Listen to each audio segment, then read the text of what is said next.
Hey guys, Andy with the Rag Company, and in today's video, I'm going to show you how to perform a rinseless wash on your wheels during the dead of winter.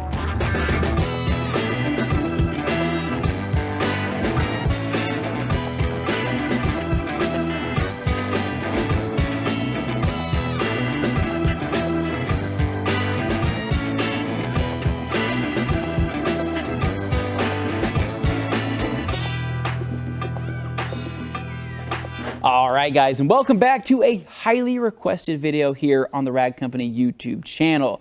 Now, many of you guys have been turned on to us because of our love for rinseless washing and how much we do rinseless washing and how great it is. But when it comes to the winter months, a lot of people get worried about it. And this whole episode today is going to be of us showing you the capabilities of Optimum No Rinse. And so today we're getting started with wheel cleaning, specifically rinseless wheel cleaning here on Dane's truck, which has some extremely nice wheels. And we want to make sure that these continue to be extremely nice. Now, during the winter months, right, you have to deal with a lot of things, everything from salt to sand to muck to mud and everything in between. And all of that can sit on the face of a wheel for months on end until springtime where it gets rinsed off, right? But what can you do in that in-between time? Of course, you can use a pressure washer and you can rinse it off, but that's not really getting everything off. That's simply just blowing the grit off, right? A lot of that extra muck is going to be on the wheel. So what I want to show you today is my technique that I personally like to use in my own home and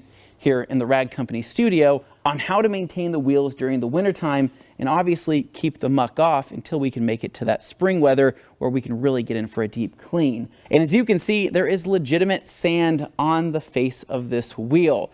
Now, the cool part about this, we're not using a pressure washer. We don't need a pressure washer in this particular case. Yes, it would be nice, and yes, if you'd like to do it, you can, but for the most part, we're using a pressure sprayer, not a pressure washer, along with Optimum No Rinse as kind of our main chemical. But then following that, we're also going to be using Brake Buster. We're going to be using G-Technics T1, G-Technics C2V3, and a couple different brushes just to give us a really deep clean. Now, I will say, the only thing I'm not cleaning today is the barrels, or at least the back side of this barrel. It's a kind of a low offset wheel, but the back side of the barrel I'm not going to be cleaning, but the process would still be the same. If you have a barrel brush, you can do the same thing that I'm going to show you here today. But that's enough talking for now. I think I need to get to work and I can talk more through the process once we jump into it. All right, so how I like to jump into this is pretty simple. It's pretty much the same order of operations I would normally do with really any other wash. I'm just applying it to a rinseless technique. So for example, I'm going to take my IK multi-sprayer and I'm going to dunk it into my bucket of pre-mixed O&R. Now I did 256 to 1 inside here, the normal standard dilution. I'm going to leave a little bit of room for air here in my Multi Pro 2. Spin this on. Now you'll notice I'm using the Multi Pro 2, not the Foam Pro 2. The Foam Pro 2 obviously foams things. This just sprays out pure liquid. This is what I'm looking for because I want to use this to rinse off a lot of that contamination, a lot of the loose contamination, and it's going to do a good job. And the O&R that's left behind is obviously going to continue to help clean and kind of encapsulate and encapsulate all of the dirt and grime on there until I can hit it with my wheel cleaner. But we're going to start with the dirty bits first. So pumping this thing up, waiting for that pressure valve to release. There we go. That's good. So what we're going to do first, knock out the whole wheel. We're going to spray the tires, spray the barrels, and we're going to get a nice coat on here. Now what this is going to do, start rinsing off any loose contaminants, but also just applying some lubrication to the surface. And we're going to get more lubrication once we jump into the Brake Buster, but this is kind of like our pre-treatment. Because we're not using a pressure washer, we don't have the actual pressure to knock everything off. So I'm really counting on the science of O&R to be able to encapsulate, get things moving off of the wheel, off of the tire, and just trust in the science. All right, so with our pre-rinse done, you can obviously, it's pretty soaking wet. And that's a good thing, right? Whether you're doing this outside or inside, more liquid is not going to hurt you, right? Especially during the winter months, right? Everything's wet anyways. It's not going to hurt anything. So I've soaked this wheel pretty thoroughly with O&R, but now I'm going to knock out the dirty stuff first. So for this, grabbing my wheel brush, my favorite wheel brush. I love this thing, especially when it comes to the aggressive tire tread. And I'm going to grab myself some Brake Buster. Yes, this is Brake Buster. It isn't a fancy IK sprayer with a gold tokel head, but we like it. We think it's a good feel. We like the sprayer, but most importantly, we like that right there.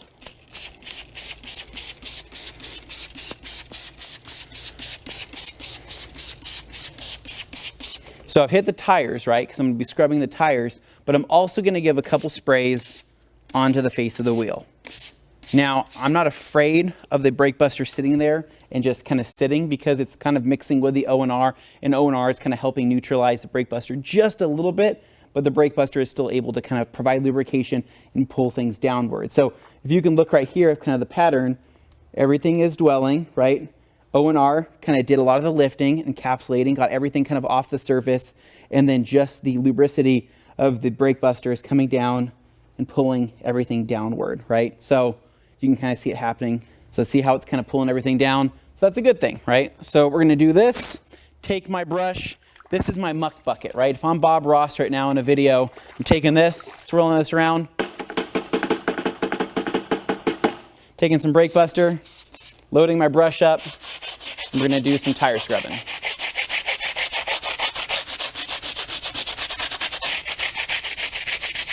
So we're knocking out the tires first. If you have to recoat everything, but this is kind of part of the order of operations. I wouldn't save the tires for last, because based on everything you're gonna see here in a minute, this won't make sense. It's just gonna make more of a mess. That's why I'm doing these first. Now, you'll see here, because I'm assuming you're working in a winter climate if you're watching this. If you're not, then probably work a little bit faster so things don't dry. But at this point here, everything's still nice and wet. If I need to, hit it with another spray of my brake buster. If not, hit it with another spray of my O&R, just to get things nice and wet again. Now, one thing I do recommend, right? I'm at my halfway point. That's how much O&R I have left. This is a nice clean bucket of O&R. Top off your sprayer before you move on, right? If you need more liquid in there, fill up. Give yourself a refill, because here in a minute, that could start getting a little dirty. All right, so at this point, our tires are scrubbed. We have some remaining brake buster kind of sitting there on the surface, not a big deal. Our wheel is heavily lubricated. It's got a combination of O&R and brake buster on there. I'm gonna take my towel here. This is a Creature Edgeless. I'm gonna use a towel over a brush, because I genuinely feel like instead of just moving the dirt around, I wanna try to get it off the barrel. I wanna try to get it off the wheel, off the spokes, everything like that. So taking my towel, dunking it into my bucket of nice clean O&R. Now, the reason why I said that this bucket could get dirty, it could get dirty depending on how many towels you're wanting to use, right? If I'm wanting to use the multi-towel method, I never have to introduce this towel back into this bucket after knocking out this wheel, if I don't want to, right? But if you only have maybe 1 or 2 towels and you're like, Anthony, I gotta dip this back in, no harm, no foul. It's gonna be totally fine. So taking my towel here, and what I like to do is I like to get it to where it's pretty wet, right? Sometimes it's good to use O&R when it's kind of on the verge of dripping. In this particular case, it's definitely dripping. So what I'm gonna do from here is I'm gonna knock out the outside of the barrel first, taking my towel, making one nice clean motion, flipping it. Come around that side, nice clean motion, and flipping it. So the reason why I didn't want to use a brush is because see all that sand, all that grit that I picked up in the towel. If that was still on the surface and I was using a brush, what if that brush was just moving that sand around? What if it was just scrubbing it deeper and deeper into the paint, right? I'd rather take it off. And so because O&R is able to encapsulate things and I had a ton of lubrication, I was safely able to pick that up from just using the towel alone. So at that point, right, that's pretty sandy. I don't want to introduce that back to the bucket, even though I know it'll all fall down to the bottom. I'm just going to flip it to the other side, come back through, clean that side out, come back through from the top, clean that side out, and a nice smooth motion. Now this right here, into my muck bucket. That's where that goes. Or you can just set it off to the side. I just like saying muck bucket. Grabbing another towel, back into my O&R, a couple more spritzes brake buster here.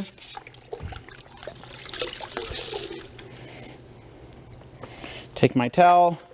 Now I'm going to start knocking out everything else, right? So everything from the face of the wheel to the spokes. And again, the reason why I like using a towel is because I can work faster, more efficient. I just shove that towel where it needs to go. And also, I just don't have to worry about that grit just getting moved around with a brush. If you've washed wheels during the winter time with a brush, you know how much stuff you miss. You do. You know exactly what I'm talking about. So having a towel or multiple towels just makes it way more efficient. So I don't have to go back over the same thing again. So come back through here, knock out. Oh, these spin. Did you know that, Jimmy? Yeah. Well, that is sweet. So from there, look at this towel. I removed most of the grit with that first towel. This towel, in my opinion, is pretty clean. So what I'm gonna do, go back to my bucket. I have a grit guard at the bottom just to keep things nice and safe. Wring this out. But don't worry, this towel is gonna see some stuff here in just a minute. Come back through. Keep going. Now again, the reason why we wanted to use such a big wheel is because oftentimes we have all these small wheels in our cars and you guys can never really see what we're doing. So we wanted to make this just a little bit more effective in being able to see what's going on. So every time I'm going back into the O&R and taking it back onto the wheel, I'm neutralizing more of that brake buster that's been on the wheel, right? So I'm not causing any damage. I'm simply actually just cleaning up any type of mess I would have had in there previously. I will say though, I would never want wheels this big, mainly for the fact of how long this is currently taking me. On my own vehicles, I would probably already be on the third wheel. On this, it's a slow process. All right, so at that point, right, I would say that our wheel looks pretty clean. It does, it looks really, really good. But what about the tire, right? Because I still have all that residual brake buster still on the tire. What do you do about that? That's when I'm going to take this towel that I was using, or I can take my muck towel and re-rinse it and do it if I want to do it like that. But I'm going to take this particular towel. I'm going to leave it damp, how it's been damp, okay? I'm going to come to my tire. I'm going to wipe down my tires. Try not to get all that muck back into the wheel. Set that off to the side or put that in the muck bucket, rinse bucket, whatever you'd like to do. Now we're going to rinse it. So what we're doing now is we're rinsing off any of the brake buster that we did not pick up when we were going through and wiping everything out. Now, I also know that people are probably watching this thinking, holy smokes, is this really this much work to do like one wheel? Once you do this once or twice and kind of get used to it, like I said, you would already be on the third wheel by now. It gets very, very fast. Rinsing off all that old brake buster from the tires. What's nice is O&R has a very good neutralizing effect. I always find that whenever I'm using a cleaner, I go back over it with O&R and it just works amazing at neutralizing things. Now, another question you guys might have is, Anthony, what if I don't want to use brake buster, right? What if I don't need to clean my tires, or what if I don't really care about the lubrication, I just want to use O&R? You can just use O&R. If you want to. I don't think you're going to get as deep of a clean, but if you would like to, by all means. I just feel like the brake buster, especially on the tires, is a huge plus because it'll kind of bloom out the tires, get rid of all that browning, and then also again because of just the detergents in there, just the cleaning ability, and also the rust inhibitors within brake buster, you're kind of benefiting from more just by using it, right? Especially during the winter months. Rust inhibitors are fantastic, lubrication's fantastic, cleaning tires is fantastic. All right, so with our wheel rinsed, right? Pressure sprayed, right? We're not pressure washed. Now we're gonna add a drying aid, right? So we're gonna knock out in kind of a reverse order, right? Instead of going back to the tire, knocking out the tire first, we're actually gonna knock out the wheel first and knock out the tire second. So for this, we're using G-Technic C2V3 here as my drying aid on here. Again, this is O&R currently on the surface of the tire and the wheel. Go through, a couple sprays of C2V3 and into my towel. Now we're going to start drying everything off. This is going to add protection. I do think that C2V3 is probably more of an ideal sealant for the winter months. I just think that it's just a little bit stronger. It's going to hold up. And we're going to go through, start wiping everything out, flip the towel as needed. Again, that's also a nice part about a drying aid is that it's some extra security. If you wanted to, you could also use something like a waterless wash or a quick detailer, as those also have some cleaning agents in them. Maybe if you feel like you've done a bad job, but they won't have the protection, the long-term protection. Again, the idea of doing this is to be able to maintain your very nice wheels, or maybe your not so nice wheels, during the winter months to make it easier to clean during the springtime and keep less stuff from accumulating on the surface. I will say though that this does feel very, very smooth. Much better than the sand that I picked up earlier, that's for sure. So I really do think that the main breadwinner here is O&R, right? If I wanted to exclusively use O&R, I absolutely could. But some people might be wondering, like, Anthony, you used Brake Buster, you scrubbed things, you built up agitation. Why wouldn't you just put water in the pressure sprayer? Well, mainly for the fact that O&R has the ability to encapsulate. It has the ability to lift things on its own, and it provides a cushion. And that's what I'm looking for, right? Especially when it comes to like winter muck and grime and sand and grit, because I don't have the pressure of a pressure washer, right? I don't have that water pressure to knock everything off. So I'm really relying on more of the science.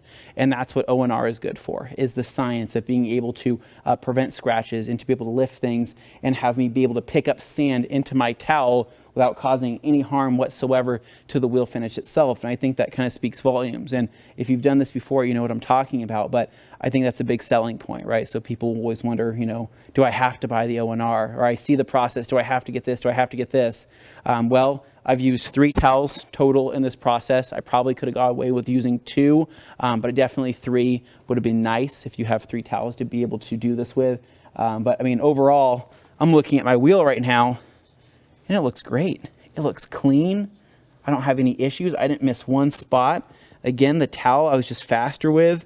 The brush I feel like would have missed a ton of this and would have had to gone back and clean it up. But I'm super happy with how this looks. I mean, this looks great. So at this point, we have our clean wheel, right? You might want to come back and touch up any spots that you're still dripping some stuff with, but the beauty of that is O&R has a natural water softening ability. So if you miss a spot, don't worry, right? You don't have hard water to deal with.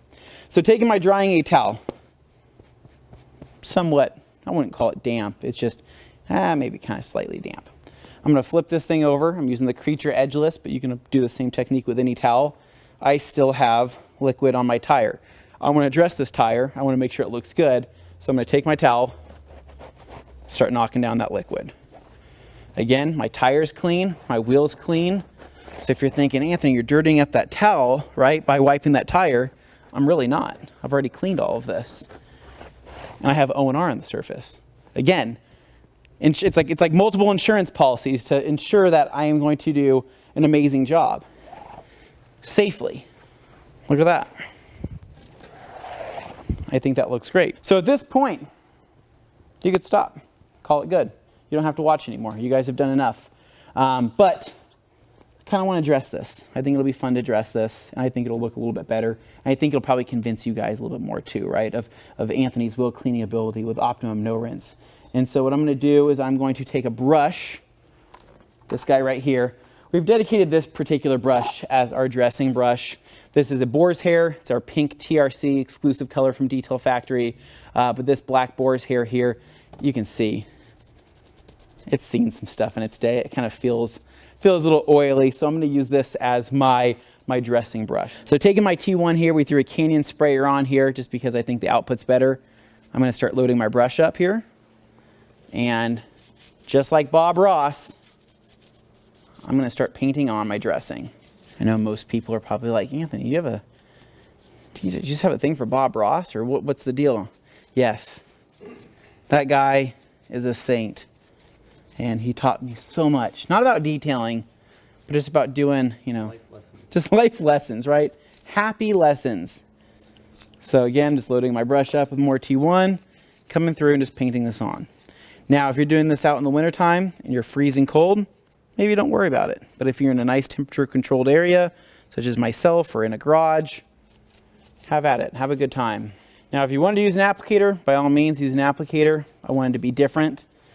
And like the man, Bob Ross himself, wanted to have some fun today, paint some happy dressing here on these tires.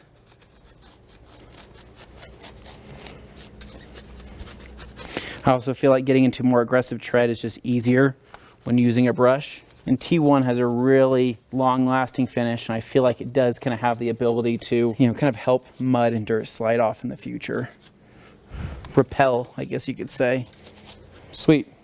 So they're dressing on there. At this point, if you wanted to, you can let that sit. Let it finish to a nice high gloss shine. I'm going to take my towel I was using previously as my drying towel and come back through and knock down the finish just a little bit. So at that point, into our muck bucket, that towel goes. I've used a total of 3 towels. Again, I probably could have gone away with using maybe 2, but one of them would have seen a little bit of some action. So all in all, that's it, guys. I mean, that's pretty much a wrap. This is a clean wheel with a nice, clean and dressed tire. I think it looks great. I mean, this is plenty acceptable for the winter time. And again, it's protected, right, to hopefully prevent more grime and grit from accumulating onto the surface. The tire is dressed to keep it looking nice, hopefully for maybe another week, if that. But all in all, I'm happy. Some people might think, what's the point? Why would you do this? In my opinion, I think the less grit that sits on the wheel for longer, maybe the better, right? If you're gonna go take your wheels to go get changed, or maybe you're working on your car and you bump up against a wheel that's covered in sand, you're gonna cause a lot more damage than you think, especially once summer hits or once spring hits. You're gonna see that out in the daylight and think, those scratches weren't there. How did that scratch get there? Oh yeah, I grabbed my wheel when it was covered in sand during the winter time and caused a ton of damage. Not ideal, right? So this is something really easy to do before going to a tire shop, or maybe before working on your car at home. Maybe you have a winter project you're working on. You're constantly getting your hands on the wheels. This will prevent some damage from being done for sure. So again, that's how to perform a rinseless wash on your wheels during the dead of winter. Hopefully this video has been helpful. Hopefully you guys learned something new, or maybe just like seeing a dirty wheel get cleaned up. But if you guys like this video, make sure you give us a big thumbs up. Subscribe down below for more, and stay tuned for more videos right here at the Rag.